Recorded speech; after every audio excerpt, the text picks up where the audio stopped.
1921, July the 9th, 1921, Violet was born to William and Mary Mackey.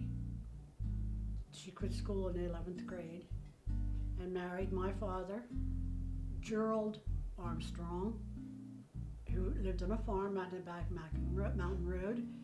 And that's where they lived until my sister was born in 1939. She was married at a very young age. I always heard the story about how dirt poor they were. They set up housekeeping initially in what had been a chicken coop, but they persevered. And my impression was that they were truly in love, and that's what mattered, and they went through what they did because of love. But they were very poor, and he worked on his father's farm until he got sick and had to go to the hospital, and he passed away at the age of 22. She never shed a tear. She was very strong. She said, I never shed a tear.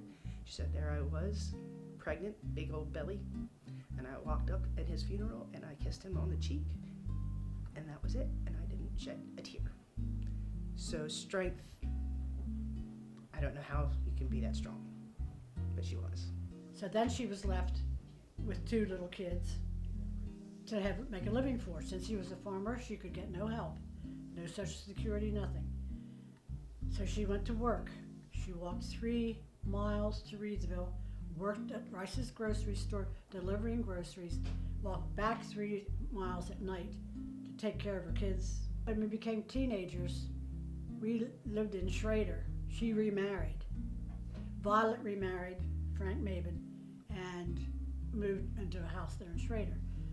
Her husband, Frank, my grandpa is what we called him, was a mechanic. And she had an orange Chevelle hot rod with a purple license plate in the front that said Vi. And everybody knew her as Vi. And she'd pack us in the back of that Chevy Chevelle hot rod, and we'd go everywhere. Sometimes it would just be a picnic. Sometimes it would be over to Po Valley, and we'd take our swimsuits and we'd spend the day and picnic, and they'd sit and watch us on the beach, those types of things. Day trips were big with her, though. She really liked those.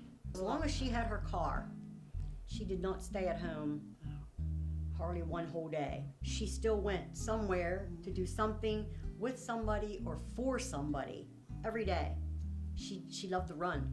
I can remember as a kid her always being very helpful and very mindful of older folks in nursing home. I can remember being a kid, Uncle John, who would have been her uncle, it would have been Gami or her mother Mary's brother, was in a nursing home. And I can remember any holiday, and even just sometimes just because, she always made a point to visit him, and she would make a point for holidays to bring him to our house whenever we were all getting together, so he still had that family with him. And that carried through her whole life. She was always very mindful of those that were somewhat incapacitated. And even whenever her own husband was in the nursing home, she made a point of going there every day and helping him, as well as other people that were other patients in the home. So she was in there with him every day. She went in and got him ready in the morning. Then she'd go to this person's room and that person's room, and this girl she went to school with, she'd go and fix her hair, and then she'd go help this person, and then she might go home, but she'd go back in and get him ready for bed and put him to bed. She did that every day. And I think about that a lot now that she has reached an age where she needs the help. And I hope there's an angel smiling on her somewhere for all that she did. When there was something going on in the family, somebody got sick, somebody got hurt, something happened that we were desperate, I could always call her to pray. Yes. She was the prayer warrior of our family. She was a prayer warrior. You better be careful what you ask her to pray for, because God answers her prayers. I am Violet Mabin from Reedsville, Pennsylvania. I've worked a long time at Lewistown Hospital, and I've had a pretty good life.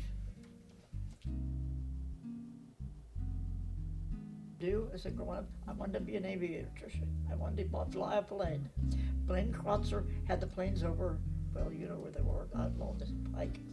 Now, that was it. I thought I would like to be in that, learn to drive an airplane. And it was years before I ever even got up in one. And he had a garage in Milroy, right there by the Western Bridges. He had a little garage back there, and he was building a biplane. Now, that's one of those old ones with 2 wings. But he'd leave us kids come back and sit in our lunch hour and sit in the back of the garage and watch him build. But stay on the bench, did not come under every dinner or done lunch hour. We'd go over and sit one bench across build his airplanes. I forgot about that.